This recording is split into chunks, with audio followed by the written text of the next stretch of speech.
Darating sa masaya, habol ang lungkot. Minsan yuyugto pa nga tayo sa mismong pinakamahirap na sitwasyon. Yung tipong sarili mo na ang mismo yung kalaban mo. Oo, mahirap kalaban ang sarili. Pero dapat hindi ka mawalan ng pag-asa. Kauban ako isa, nabi. Si pa to?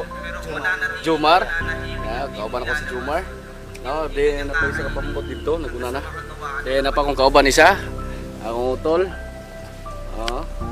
Alalain, mo igakuan na to karon. Si Tol Ricky.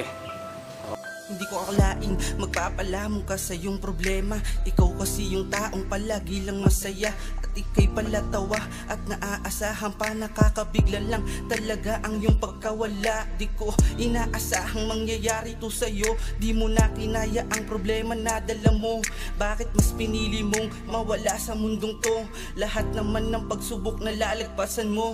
Ngayong wala ka na, kasama mo na ang magulang mo. Wala ka nang iisipin pang kahit ano. Gabayan mo na lang ang mga maiiwan mo. Magpapakatatag kami para lamang sa iyo. Parang panaginip lang ang lahat ng to. Sadyang mapaglaro, ang tada ng mapagbiro. Eto na ang huling yugto ng kabanata mo. Sana masaya ka na sa landas na tinahak mo. Paalam. Bakit gano'n ngayong wala ka na? Hindi ko akalain na ika'y mawawala.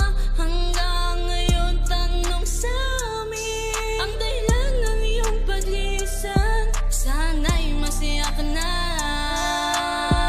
kung nasaan ka man. Kaibigan, ba't naman kami iyong iniwanan? At magulong mundong ito'y tuluyan mo ng tinakasan. Di namin namamalayan ng problema mong pasan-pasan. Dahil mas pinaramdam mo sa amin ika'y nandyan. Masyado kaming nadala sa masiyahing pagkatao. Sa likod nito'y may lihim na mabigat kang tinatago. Ang tali ng pangarap na ating kinakapitan, yun din ang gamit mo upang iyong maging kawakasan. Wala na ang pangarap na sabay natin na binuo. Hindi mo na maaabot ng buhay na minimithi mo. Wala na ang kaibigan na laging magpapatawa. Wala nang magsasabing kaibigan ako kahit wala ka. Salamat sa mga payo at sa mga paalala. Baon ko lagi ang ating masasayang alaala. Salamat sa pagiging isang mabuting kaibigan. Maging masaya ka sa bagong buhay mong lalakbayan. Paalam. Bakit gano'n ngayong wala ka na?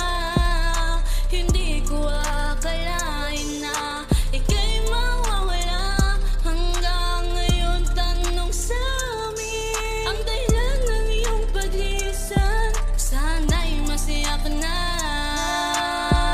kung nasaan ka man. Kaibigan, di namin lubos inaasahan na dahil sa problema bigla mo kaming iniwan. Bakit mo yun nagawa? Di mo yung pinag-isipan na marami kang kaibigan at pamilyang maiiwan. Sobrang daming nabigla nung ikaw ay nawala. Di namin lubos maisip bakit mo yun nagawa. Dahil ba sa pigate, lungkot na nadarama. Pero bakit sa problema mo'y ikay nagpadala? Masakit para sa amin yung mali mong desisyon na gawin yung pangyayaring di naman dapat ganun. Bakit mo yun nagawa? Sobrang daming paraan, di naman yung solusyon para lahat malagpasan. Paalam at patawad sa iyo aming kaibigan. Di ka namin natulungan nung ikay may kalungkutan. Salamat sa lahat at hindi malilimutan ng isang kagaya mong nakatatak sa aming isipan. Paalam. Bakit